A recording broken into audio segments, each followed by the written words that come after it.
Halo, pada tanggal 19 Februari, kami melakukan sebuah kunjungan ke Museum Konferensi Asia Afrika. Dalam video ini, kami akan menceritakan pengalaman kami berkunjung, serta menyajikan sebuah analisis mengenai Konferensi Asia Afrika. Selamat menyaksikan!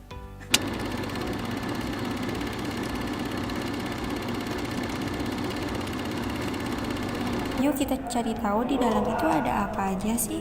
Kami mengawali kegiatannya didampingi oleh seorang pemandu museum yang bertugas untuk menginformasikan segala macam informasi yang berkaitan dengan sejarah yang ada di sana. Diorama menjadi objek pertama yang dipaparkan saat kami mengikuti rangkaian acara kegiatan kunjungan museum itu. Diorama tersebut menceritakan tentang 7 delegasi negara Asia Afrika yang diprakarsai oleh Insinyur Soekarno yang sedang berpidato. Dalam kesempatan itu kami diperkenalkan dengan masing-masing dari ketujuh delegasi negara Asia Afrika. 7 tokoh tersebut adalah perwakilan negara yang pernah berperan sebagai penggerak dan pemerjuang kemerdekaan bangsanya. Negara tersebut diantara lain Indonesia diwakilkan oleh Insinyur Soekarno, Muhammad Hatta, Ali Sastrawidjojo.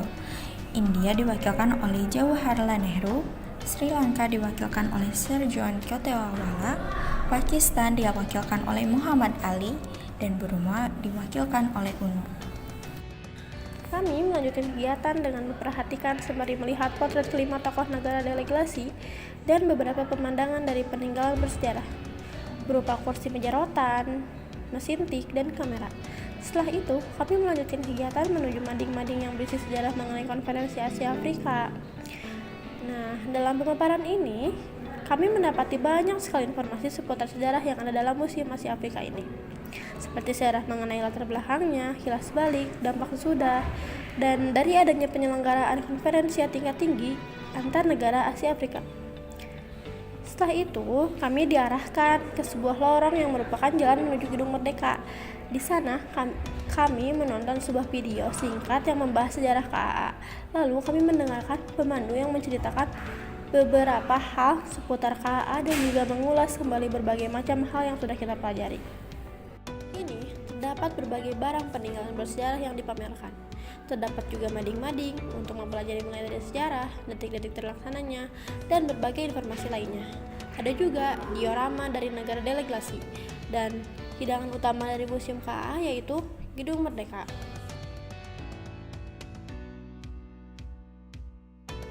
Apakah kalian tahu apa isi dari Konferensi Asia Afrika ini?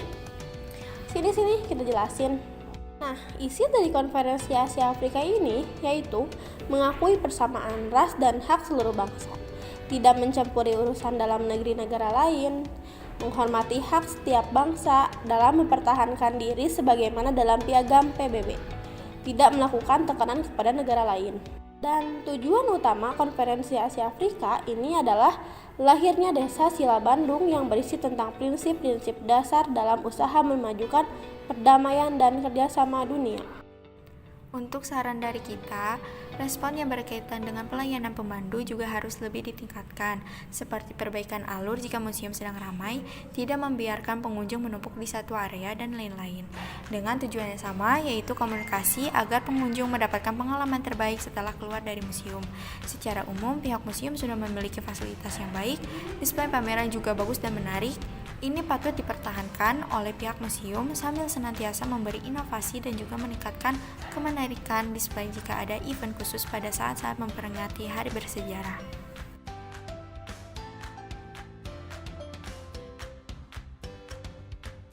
Kondisi dunia internasional. Perang Dunia Kedua telah berakhir, tepatnya pada bulan Agustus 1945. Namun berakhirnya perang tidak berarti berakhirnya situasi permusuhan antara bangsa-bangsa di dunia. Penjajahan yang dialami oleh negara-negara di kawasan Asia Afrika merupakan masalah krusial sejak abad ke-15. Walaupun pada saat itu banyak negara yang berhasil memperoleh kemerdekaannya, terutama di Asia, namun masih banyak negara yang masih berjuang bagi kemerdekaannya. Negara yang berhasil merdeka pun masih menghadapi masalah sisa penjajahan. Selain itu, konflik antar kelompok masyarakat di dalam negeri pun masih banyak akibat politik divide et impera. Ada pula dua blok kekuatan yang bertentangan secara ideologi. yaitu blok barat yang dipimpin Amerika dengan ideologi kapitalis dan blok timur yang dipimpin Uni Soviet yang berideologi komunis. Perang dingin pun berkembang menjadi konflik terbuka sehingga menumbuhkan ketakutan dunia akan kembali dimulainya perang dunia.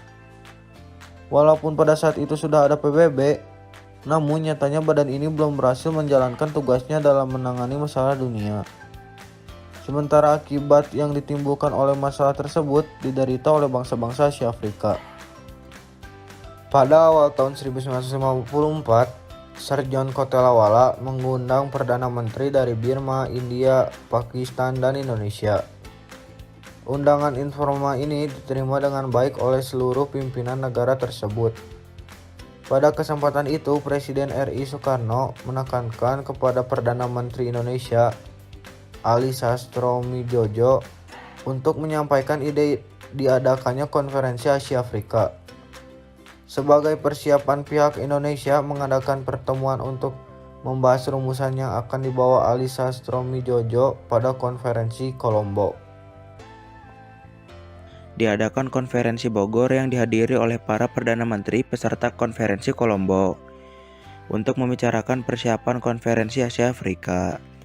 Konferensi tersebut berhasil merumuskan kesepakatan mengenai agenda, tujuan, dan negara yang diundang pada konferensi Asia Afrika.